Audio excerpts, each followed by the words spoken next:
California does not call early, and it did not, it did 5 hours later at midnight, Mr. Trump can look forward to a good night. So that portent has come to pass. Ultimately, it comes down to 7 states through which the balance hangs, although this has been very much a dead heat election and very keenly followed. But the other factors that are in play here, which are in greater magnitude and scale to be evinced in 2024 compared to a Trump 1.0 in 2016, is this: that Mr. Trump's appeal cuts through all strata of society. In Bronx, which is an impoverished borough of New York, for example, it's not exactly Manhattan or Upper East Side, Mr. Trump has made major The last time this was evident was when President Reagan's landslide victory in '84.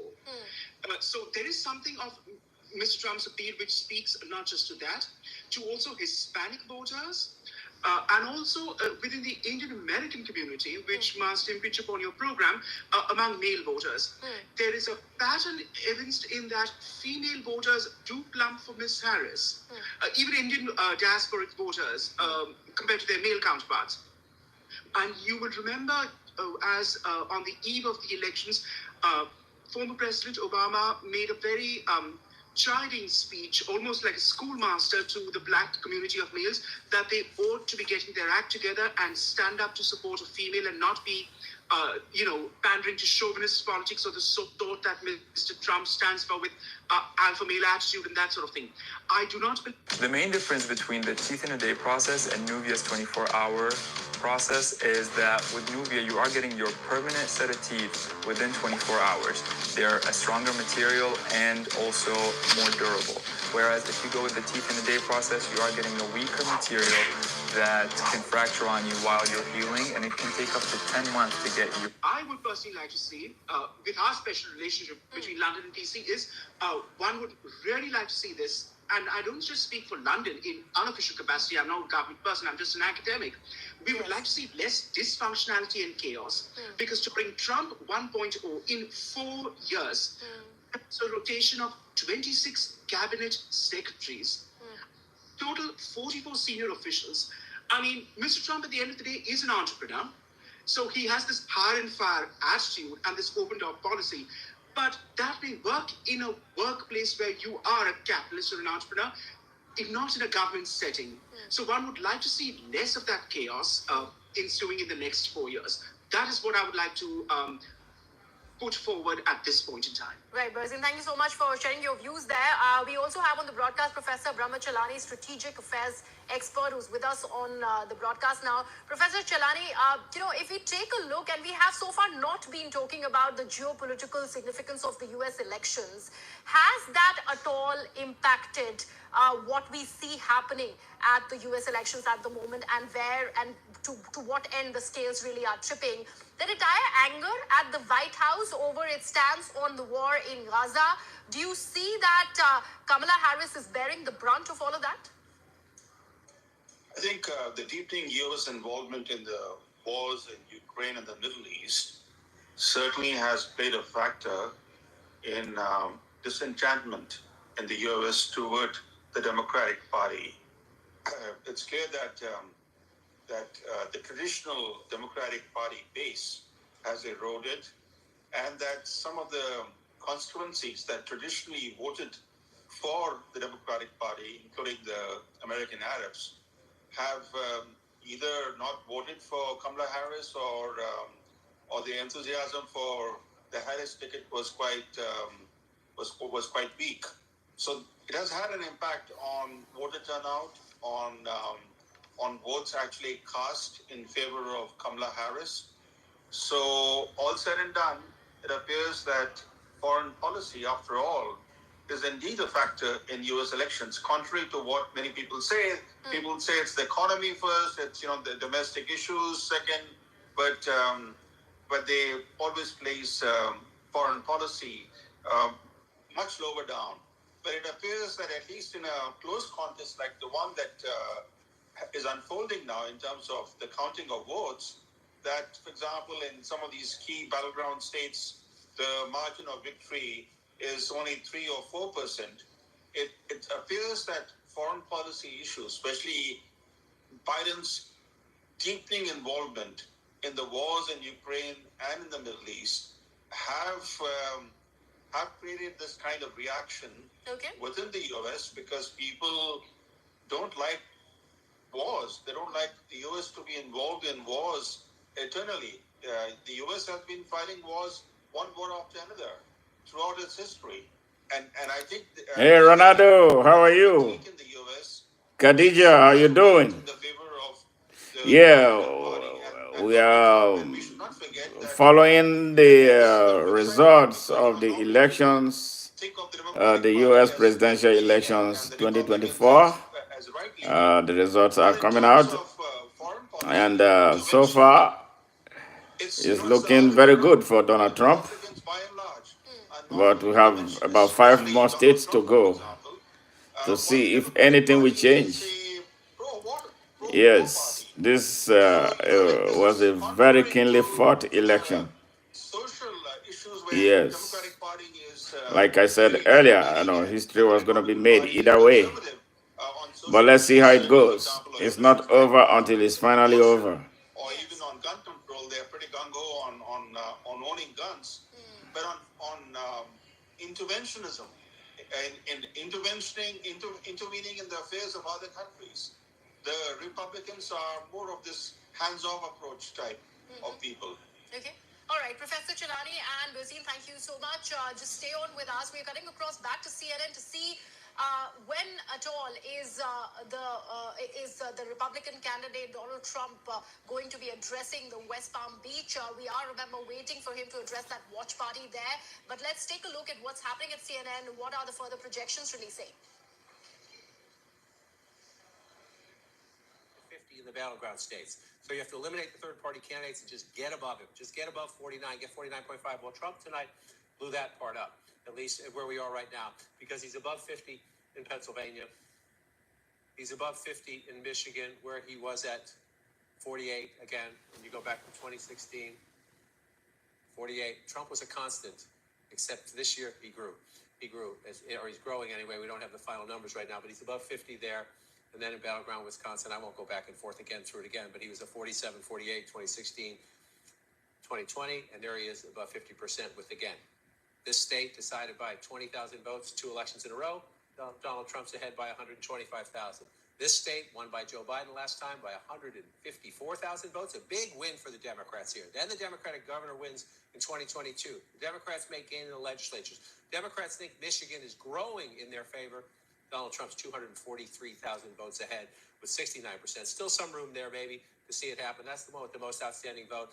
And Anderson, as I throw back to you, the Commonwealth of Pennsylvania, so critical to Trump cracking the blue wall, flipping the blue wall in 2016. His biggest disappointment when he lost it in 2020. Still won't admit he lost it in 2020. And now you see in 2024, again, it was an 80,000 vote. Let's now take this across to CNN's Paula Newton, who is live with us from Florida at the West Palm Beach. Paula, we do see and probably hear that the plans for celebrations have already been set in motion by Team Donald Trump. What do you see being planned out there?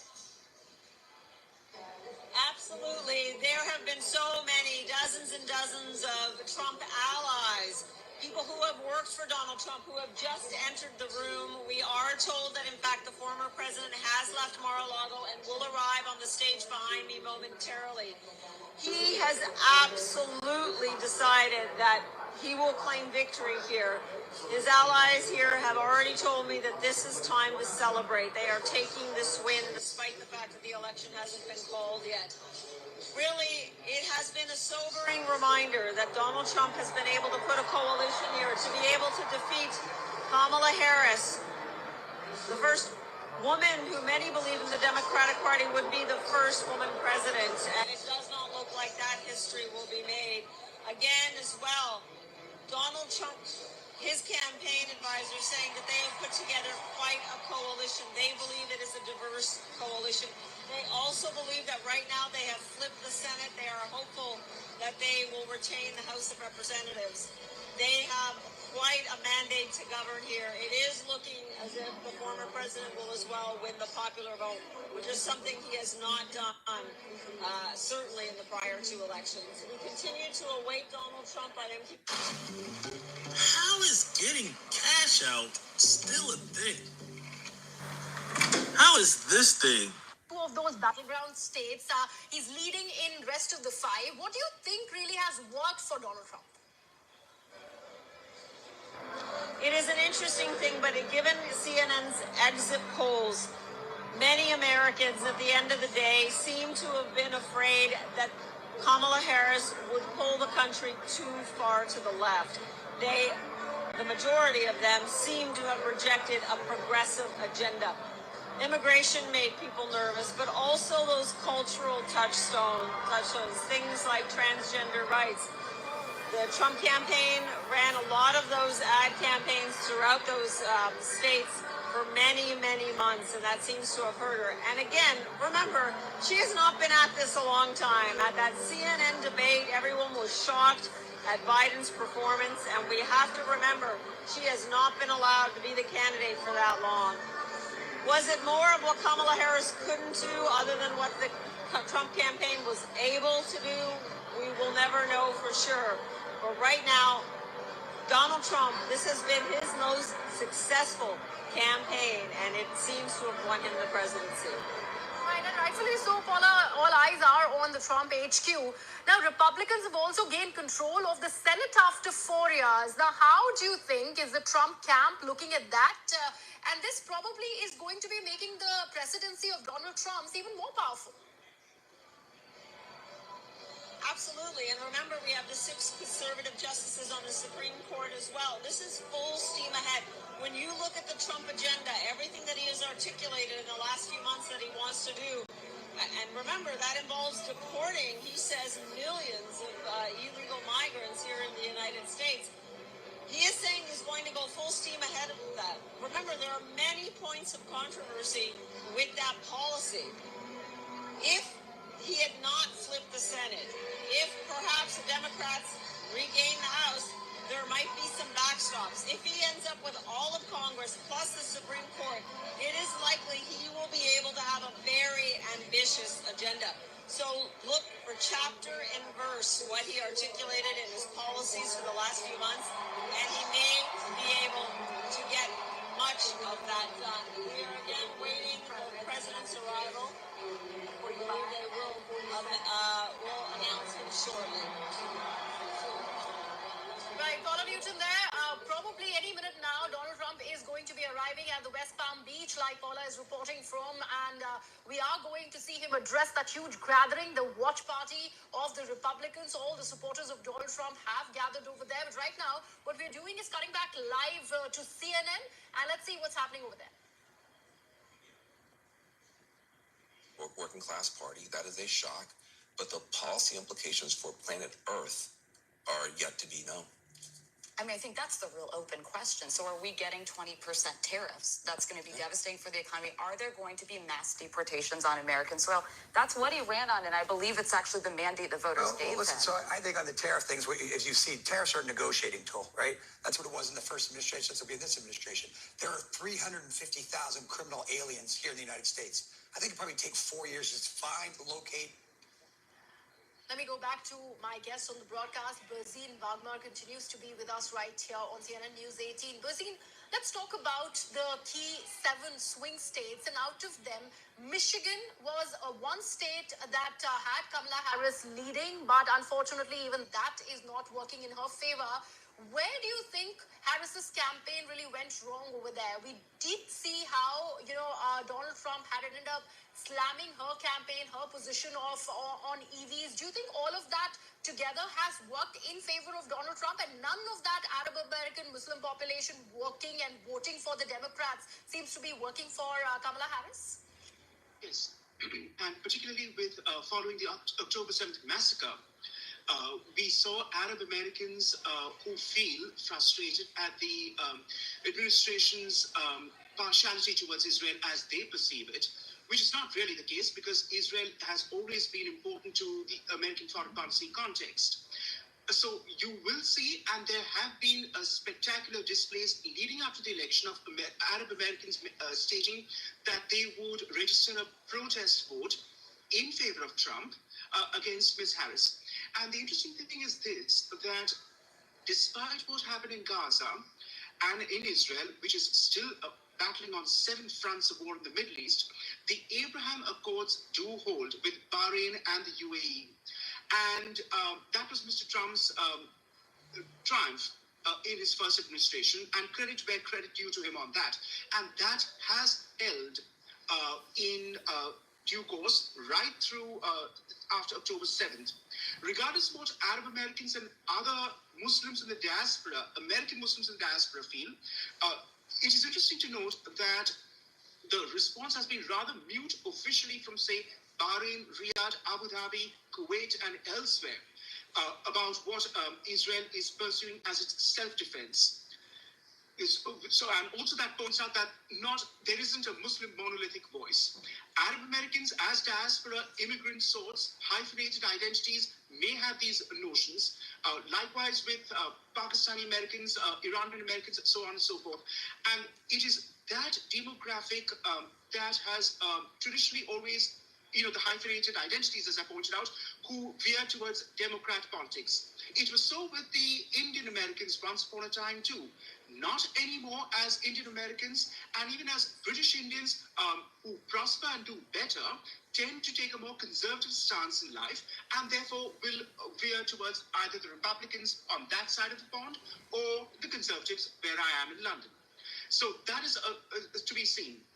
And then, of course, as Paula pointed out, there were these cultural touchstones, the intense voguery and the hysterics after the BLM movement of George Floyd's killing that happened during the pandemic, and transgender rights and the far left agenda that you see in California and New York on both coasts, run by coastal elites, as it were, and a progressive identity and affirmation of politics which are life-denying, which are so anti-American in its very self. People who perceive views of America as a settler colonist society and who smack off downright unpatriotism and are ashamed to call themselves American and proud to say that they are so, that flies in the face of the crowd that we're seeing gathering here at the convention center at Trump headquarters in Florida, who are decent, income-earning, meat and two-veg sorts who believe in their country, faith, family, and flag. And this is what we see in California and New York are just simply aberrations. They don't speak to the American psyche. That is one thing, the traditional American settled identities of, quite frankly, Caucasian and black voters, and Hispanics too. Then you have the immigrants who came in from the 60s, the hyphenated identities, as I pointed out. There has been a demographic shift, and they tend to not necessarily chime with what are traditional American values. And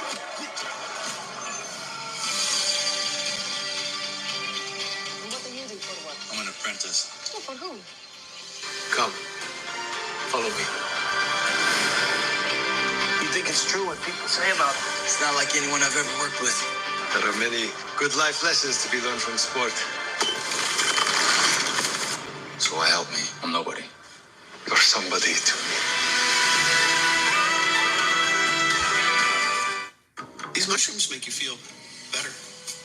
They increase focus and energy while keeping you calm and stress-free. Plus, they cut down on bloat and heal your gut. Wait, and they taste good? Someone should make a coffee out of this stuff. Rise. Feel better.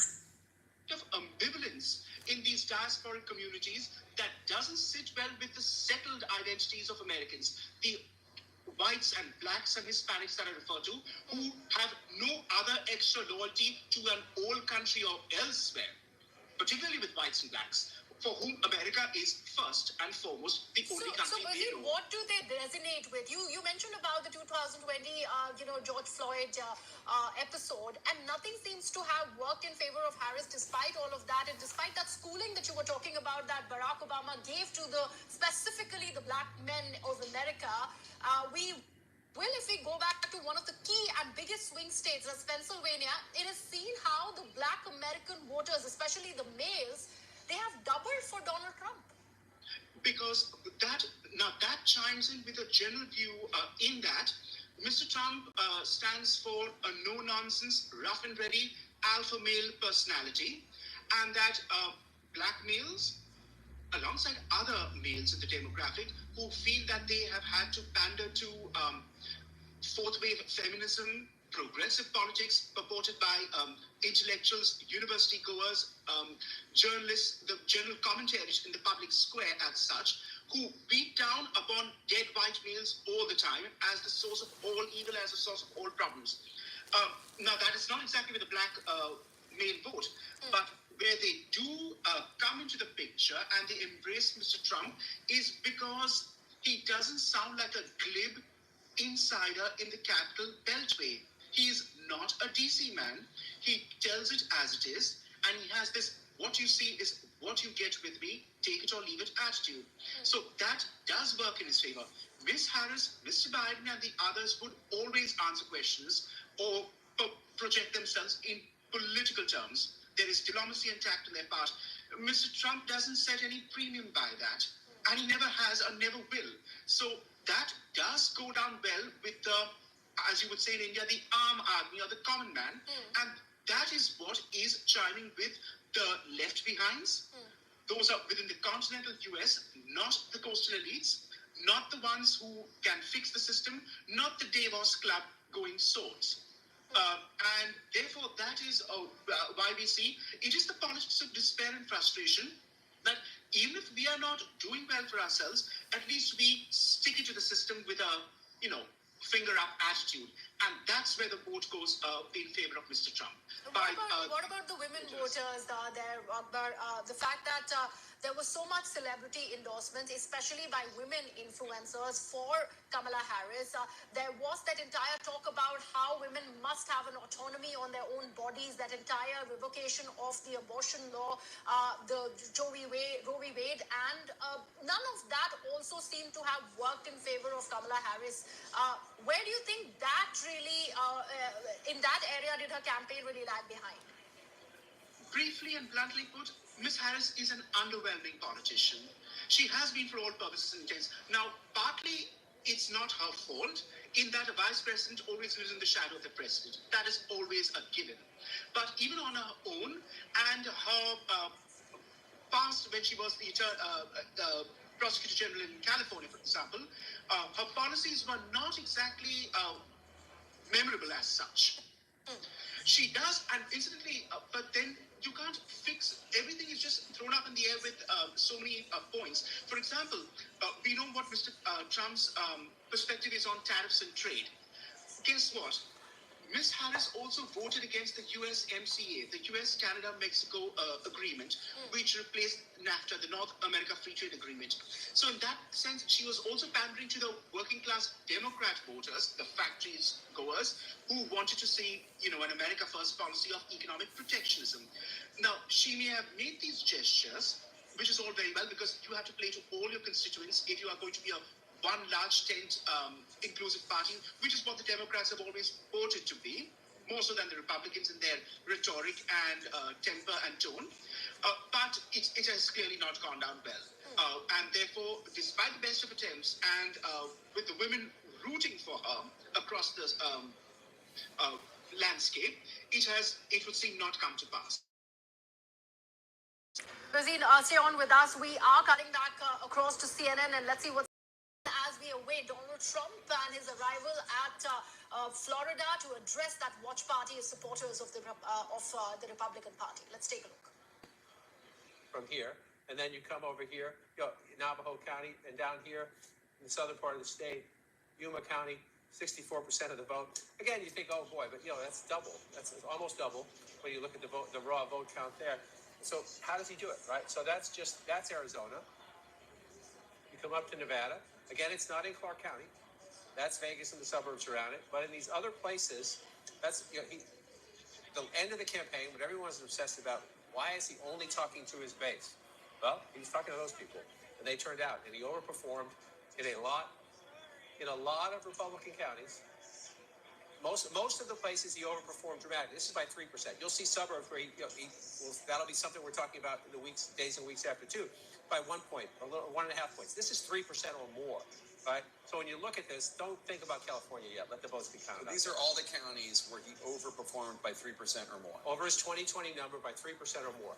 And right now we're over 1,000. It's counties and townships, mostly up here in New England, but in other places too, they use the word townships, not counties. So they're not trying to, if you live in a township, don't take my county.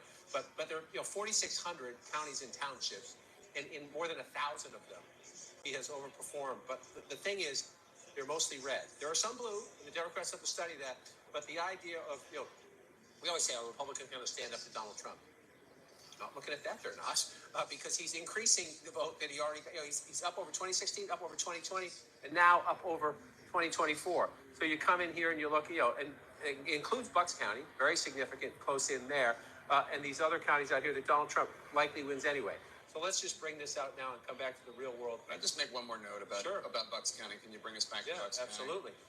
That was an area where Kamala Harris made a big play, even though it's a county that Donald Trump, that Joe Biden won. She made a big play there. She did an event with Liz Cheney there. She made a real pitch to the Haley voters you talked about. Let's check in with Pamela Brown at the voting desk with an update on the ballots left to be counted in Pennsylvania. Pamela? All right, I'm getting some information for both Philadelphia and Bucks County, that Collar County right outside of Philadelphia, that right now...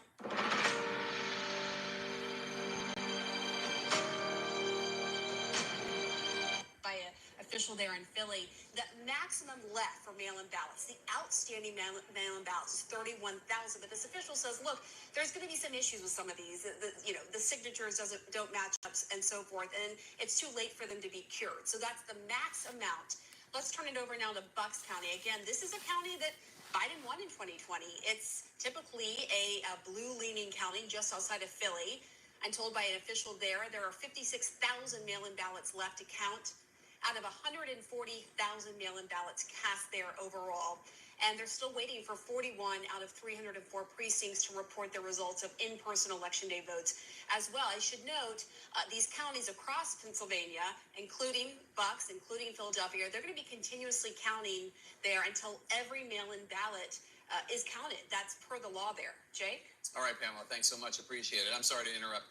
Take me back to the places where Donald Trump is overperforming. Are there any places where Kamala Harris overperformed from where Biden did? I'll show you that in just 1 second. I just want to put a button on what Pam was just talking about, in the sense that, so there's votes out there. Maybe Kamala Harris comes back, and that's close. He's up by 11,000.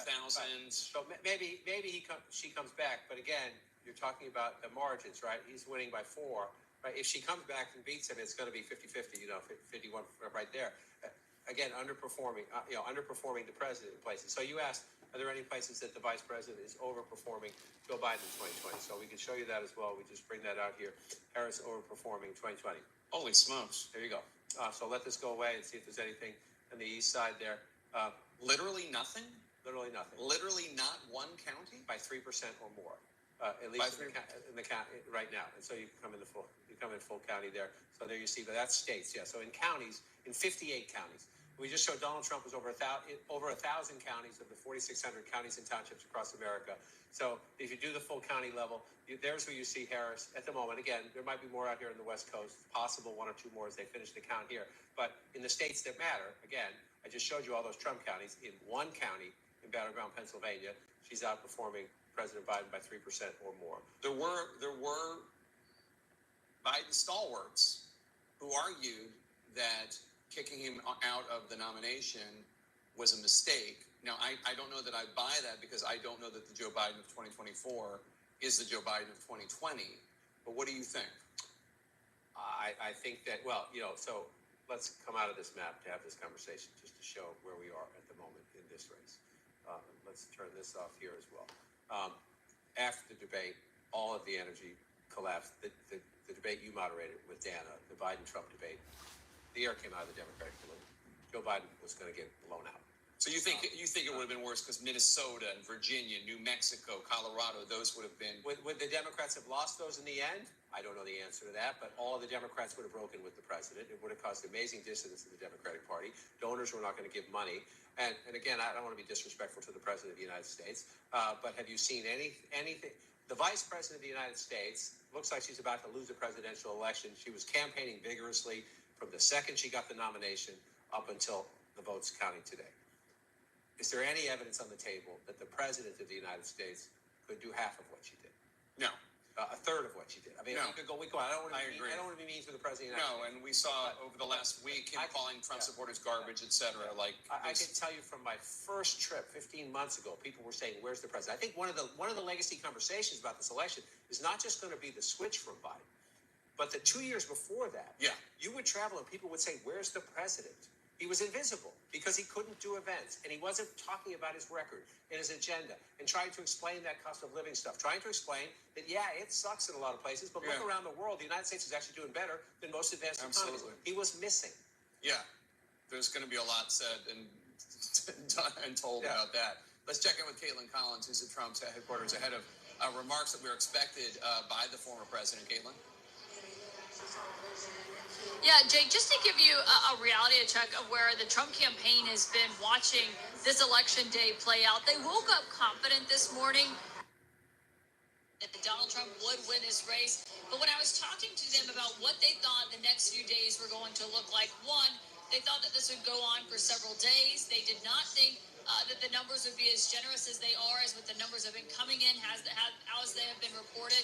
And they also had counseled Donald Trump that there would likely not be any kind of decision within the next 24 hours or so. Donald Trump himself was frustrated about that and was saying that he wanted to know what the outcome of this race was going to be tonight. And he said, Kristen, that he had not prepared a speech. And obviously, we are seeing now the Trump campaign in real time, as we've been talking to them, are adjusting to what they've been watching play out over the last 3 or 4 hours or so. Yeah, and he's feeling really good. I talked to a number of people who were with him who said that he is ecstatic, that they had already said that they thought he was in a different headspace than he went into 2020 when he was angry, just watching those results come in. But as you said, he still couldn't understand why they weren't going to get the results tonight. Now, obviously, we're seeing a lot more of these states being called right now than even his own team anticipated. I was told that they were looking very carefully at Wisconsin and Pennsylvania, and they thought that maybe they'd have some idea by tomorrow what those results would look like. But as we're seeing those results coming in, there's so much more of that vote counted in these states than they even anticipated. So clearly that shifted their entire mentality around this. Donald Trump coming here and getting ready to speak. Well, and so Donald Trump is in the building right now. I should note, we're waiting to hear from him. He has made his way over from Mar-a-Lago, about a 10-minute drive away. And you just think of, I was there at Trump's victory party in 2016 when he first won. And the entire room was shell-shocked after he won Florida, that he had actually won that election. He himself was stunned by winning. And it was kind of a surreal moment to see Trump and his family on stage as he was speaking. Then, of course, we all know what happened 4 years ago when he came out and spoke and declared victory that was not his and never would become his, which belonged to Joe Biden. And so I think the question for a lot of people watching now is what he is going to say tonight as he's going to come out. And the race has obviously not been called yet. What he's going to say when he gets on stage after seeing the numbers that are better than even they were expecting this morning. Yeah, and we know that their team had not spent a lot of time coming up with any drafts for him. They were going to let Donald Trump speak off the cuff, but they were trying to come up with scenarios in which Donald Trump would not come out early. The difference between now and 2020 is that their internal polling was showing them a lot of these kind of numbers. Maybe not exactly, obviously, as you said, they were even surprised by how generous some of the numbers were, but they did believe they had a real path towards winning, unlike in 2020 when that seemed a lot more uncertain, which meant that Donald Trump went into this in a very different way. So his speech that he gave, obviously, in 2020, declaring victory when he did not win the election, we'll see what he says tonight. Because we know that, again, he was in a very different place. The election is in a very different place when he came out then. Also, the access of influence around him is so different. Like 4 years ago, Rudy Giuliani was in the White House, intoxicated, according to testimony from other aides who were there, urging Trump to go out and declare victory. He's now down the riser from us this evening. At this point, I have a connection with everybody that's still here. Look at this. Oh, look. Jonah. I got it's you a Cheerios box. Yeah, I've been thinking about, what our life would be like, waking up together with each other. She's just somebody I could see myself with the rest of my life. I feel like I am starting to fall for Joan. For the first time, I could kind of picture a future with somebody. Thing about Susie Wiles and Chris Lasavitas, they've really managed at times to keep him at bay and protect him from his own instincts. Obviously not all the time. Donald Trump can say and do whatever he wants, and he often does. However, for example, one of the things we saw just over the weekend when he was in Pennsylvania speaking and making incredibly inappropriate and insulting comments was Susie Wiles go stand at the buffer and stare at him. Now, we heard from the campaign that they were saying, oh, he was just trying to wrap him because he was going too long, but there's obviously a lot of questions as to whether or not it was because of timing or because of the fact that everybody knew what he was saying could potentially cost him an election that was such narrow margins. I mean, there was a lot of uproar, even from his allies calling him afterwards on that, and that is something that Susie Wiles is very aware of. So his orbit has changed in terms of the people he is surrounding himself with, people who try to essentially stop him from his own instincts. Yeah, and also, I think as they're looking at today and surprise themselves by how the numbers have gone, and some places, obviously they thought North Carolina and Georgia would be a gut check. Kristen Holmes will stay with you. Jake, back to you. Thank you so much. And we have a major projection. CNN projects that Donald Trump will win the great Commonwealth of Pennsylvania. This is a huge achievement for Donald Trump and a huge bucket of electoral votes, 19 of them, for his path back to the presidency. As of right now, with those 19 electoral votes added from Pennsylvania, Donald Trump is within spitting distance of 270 electoral votes. He has 265 electoral votes. Vice President Kamala Harris has 187 electoral votes. 270 are needed to win. John King, Donald Trump is within a hair's breadth of being reelected president. Yes, he is. And let's just walk over. We'll look at where we are now, 265 to 187. And you're looking at this map. He's leading here. He could get a congressional vote there. There's another one at Maine he could possibly get. But if you just look out here, he is almost certain to get this. The state of Alaska has a vote Democrat forever. That would get him to 268. So you're at the point right now, Jake, we're picking, right? Just pick it. That's be one congressional. He could possibly win both in Nebraska. That would get him to 270, assuming he wins Alaska, which I think is a pretty safe bet. Then you just look at the map, right? Unlikely to get any of these over here. He could possibly get an electoral vote out of Maine, but he's leading here, and leading there, and he needs two. So if he gets that one and that one, he's way up. And if he keeps holding these, then now that's where he was. When he won, he was at 304, 306. That would be 310. 310 if he sweeps. There's no guarantee he's going to sweep by any means, but he's leading in enough states right now. Plus, there's a couple other congressional districts on the board where he could pass. Emphasis on could pass 310 electoral votes. You come back to where we are now, though. He's just in a commanding position, and then let's do the math the other way, okay? Which is what gets interesting, right? This is now red in our count. There we go.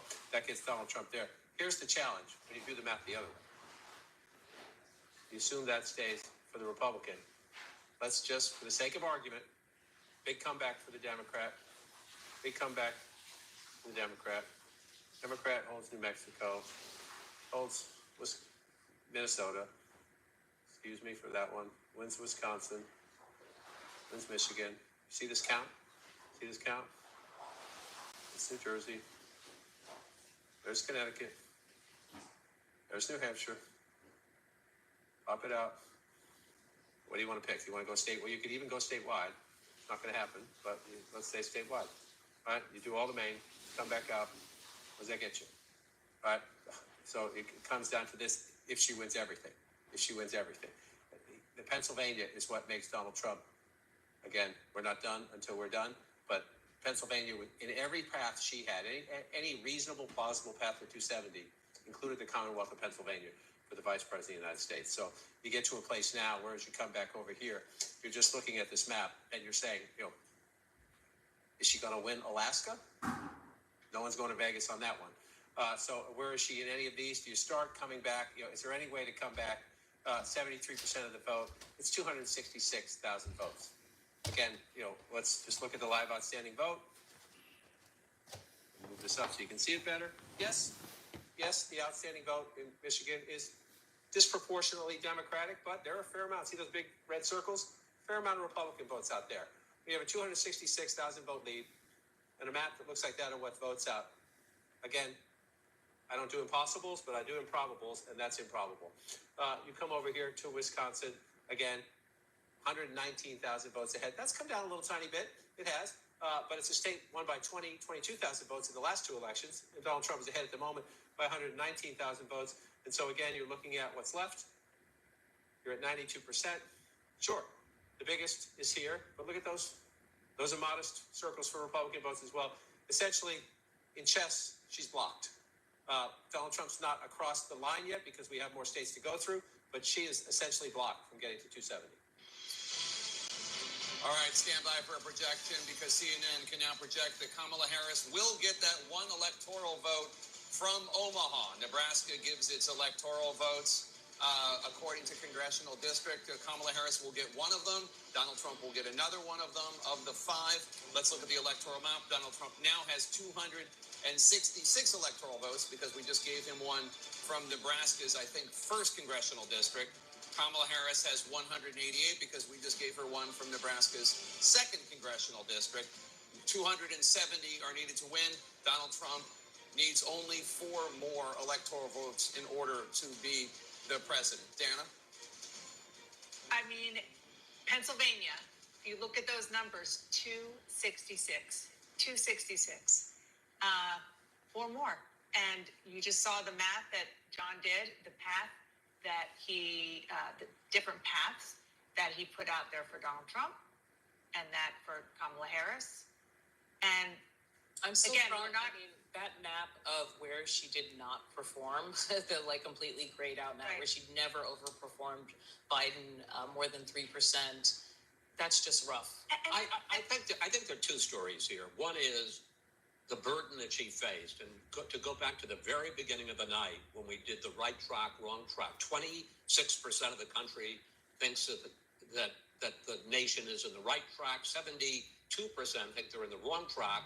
And when it came to the performance of Joe Biden, it was 41% to approve to 58% disapprove. So she had an enormous burden, and people are unhappy with the way the Biden-Harris administration has run this country for the last 4 years, and she did not succeed. I'm not sure it was possible for her to succeed in somehow positioning herself as an agent of change and distancing herself from Biden. There's another part of the story, though, we got to talk about, which is Donald Trump. The fact is that when you go back to January 6th of 2021 to today, it is an extraordinary comeback. He was a pariah when he left town on January 20th, refused to even go to the inauguration.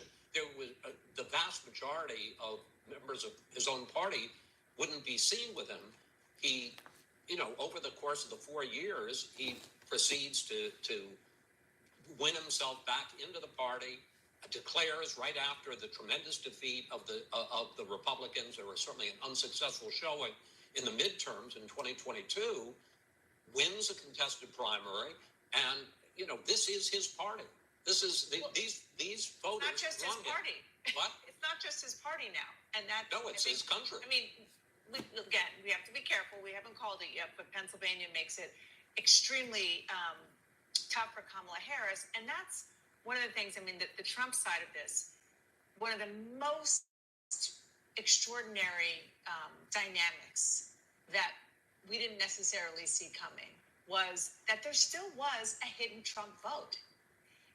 Everybody who, even those who are big supporters of Donald Trump, would tell me, well, now they're loud and proud. People who are MAGA are very open about it. and so on and so forth.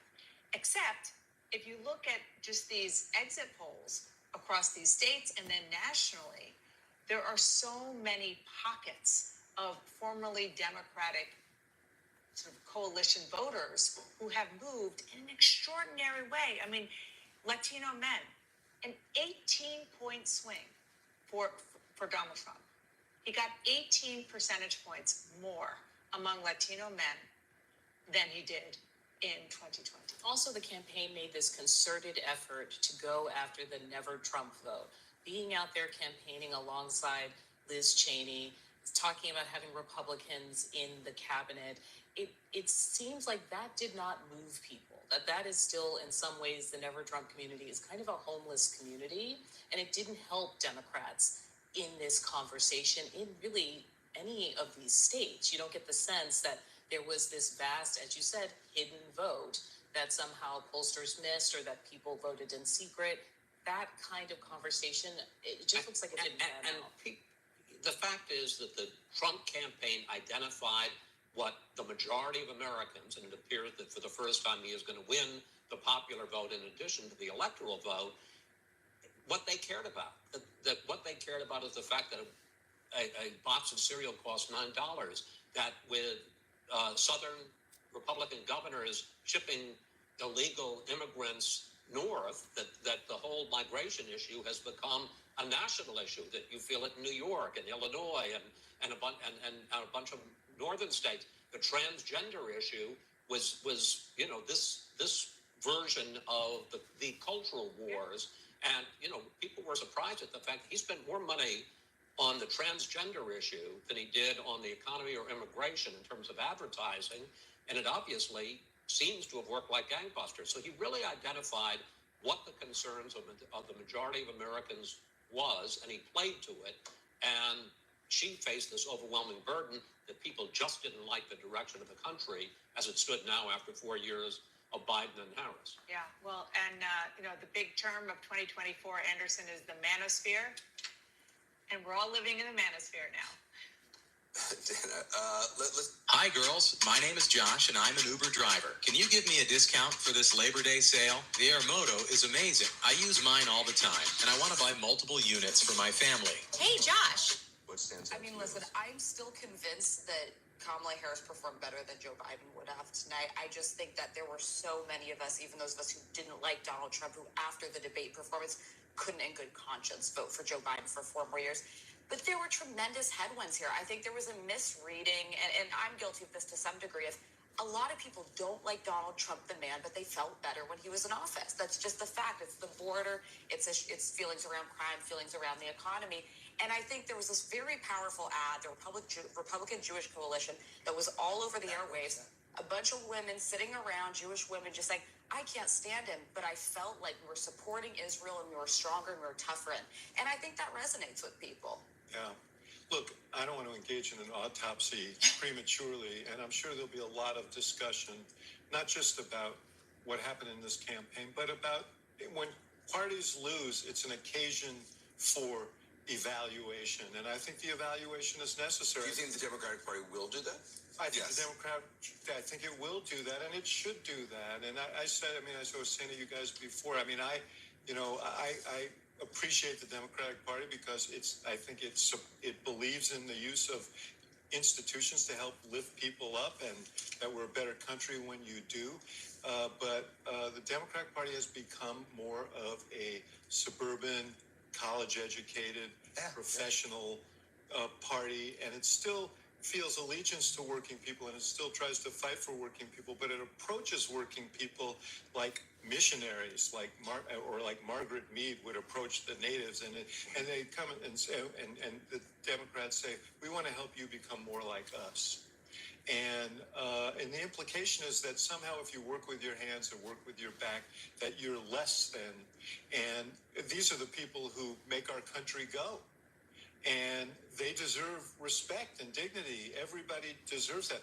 I think Kamala Harris tried to express that in this campaign, but it has to be more of an exercise over 90 days of a campaign. It has to be a really rethinking. We talk about, you talk, Van, about solar panels and so on. I don't even understand how people can question that we need to do something about climate change, given the catastrophes that are besetting us now. That said, if you make your living extracting fossil fuels and old energy from the ground, and you make a good middle class living that way, and you have to give that job, and people come to you and say, for the good of humanity, you're going to have to give up your good middle class job. That obviously doesn't sit well, and there needs to be an honest discussion about that. I think the Democratic Party has to do that. But let me just say one other thing, because I pushed one of your hot buttons there. Don't worry. Kamala Harris. Me too. Kamala, there'll be plenty of critiques and so on.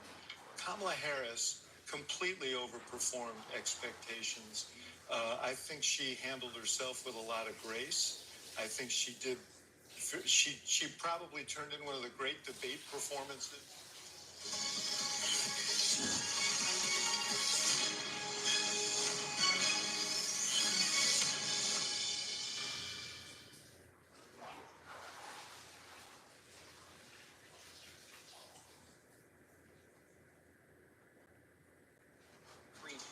1,000 vote lead. That is with 70% of the estimated vote in from Nevada. Last time we looked, it was only 2%. John King, look at that. Your buddies in Nevada reporting their votes there. Well, last time it took a very, very long time. So if they're starting to get some in tonight, that's progress for Nevada. I just want to show this. This was a conversation you guys were having on the panel table the other day. Just on the importance of Pennsylvania. 2016, just in these years' time, you are seeing a return of Donald Trump to that presidential chair. We also know how the key swing states, out of the 7, 2 of them have already been called. They are in favor of Donald Trump, just 5 of those remaining. And most of them, in fact, all of them, sees a lead by Donald Trump. In fact, taking this to CNN, as far as the latest projections are concerned, let's cut across live to our sister channel CNN and learn about a lot that's happening there. And 87 electoral votes. There are 270 electoral votes, as always, needed to win. Let's look at the states we have not called yet. In Pennsylvania, Donald Trump in the lead there is still 51.1% of the vote. Ahead of Kamala Harris, who has 47.8% of the vote. Trump leads with more than 214,000 votes. That's with an estimated 92% of the vote in. Michigan now, Donald Trump in the lead, 52.1% of the vote. Kamala Harris, 46% of the vote. Donald Trump with a more than 215,000 vote lead. That's with 62% of the estimated vote in from the Wolverine state. The Badger state of Wisconsin now, Donald Trump, 51.2% of the vote.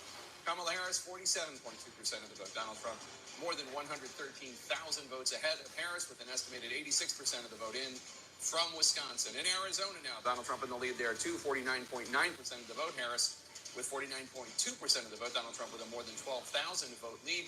That's with only 52% of the estimated vote in from Arizona. Still a lot of votes to count in Arizona. Nevada now, they've really counted a lot of votes. Donald Trump, 50.9% of the vote. Kamala Harris, 47.6% of the vote. Donald Trump with a more than 33,000 vote lead. That is with 70% of the estimated vote in from Nevada. Last time we looked, it was only 2%. John King, look at that. Your buddies in Nevada reporting their votes there. Well, last time it took a very, very long time. So if they're starting to get some in tonight, that's progress for Nevada. I just want to show this. This was a conversation you guys were having on the panel table the other day. Just on the importance of Pennsylvania, as we're at this point now, where North Carolina and Georgia have gone for Trump. You see the yellow of the states still on the map. Now, we project Alaska is going to come in for the Republican. If that were to change, that would change these paths. But there's no path to 270 for the vice president. It does not include the Commonwealth of Pennsylvania. So, yes, she needs to win all blue wall states to get there. That would get her there on its own as long as she wins Nebraska's 2nd congressional district. But there's no way to get there without Pennsylvania, which is why that is absolutely critical that she win there. I just want to show you what I mean. Let's assume that she came back and won Michigan. She's trailing now. Let's assume she came back and won Wisconsin. She's trailing now. She's trailing here, and she's trailing here. Even if she won them all, if Donald Trump won that, he'd be over. If she is winning this, she can afford to lose something else along the way. But because this is why we talked about this for weeks, and that's why both campaigns spent more money in Pennsylvania than any other state, Commonwealth by far.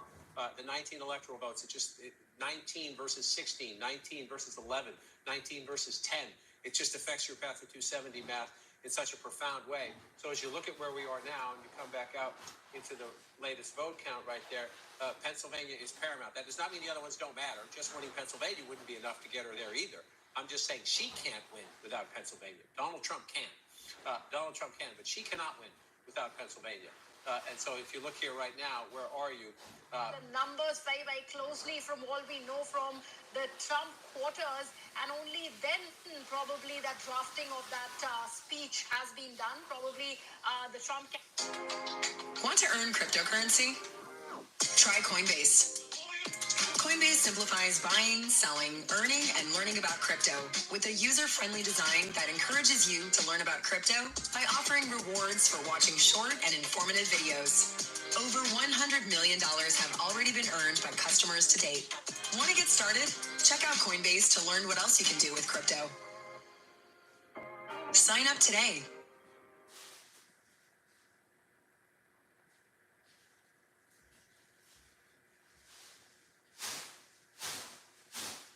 Post Malone is teaming up with Raising Cane's to empower the next generation of artists. For a limited time, 2 exclusive double-sided Post Malone posters are available at Raising Cane's. So post up your combo at Cane's while supplies last and support a good cause. Raising Cane's Chicken Fingers, one love.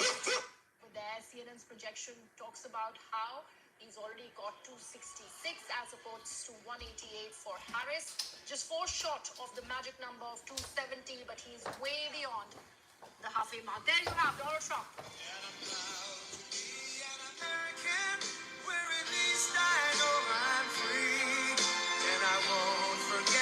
The men who died, who gave that right to me, and I gladly stand up next to you and defend her still today.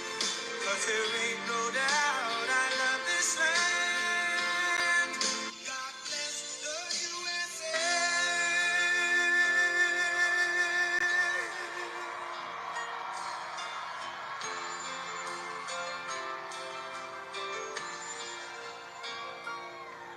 From the lakes of Minnesota to the hills of Tennessee, across the plains of Texas, from sea to shining sea, from Detroit down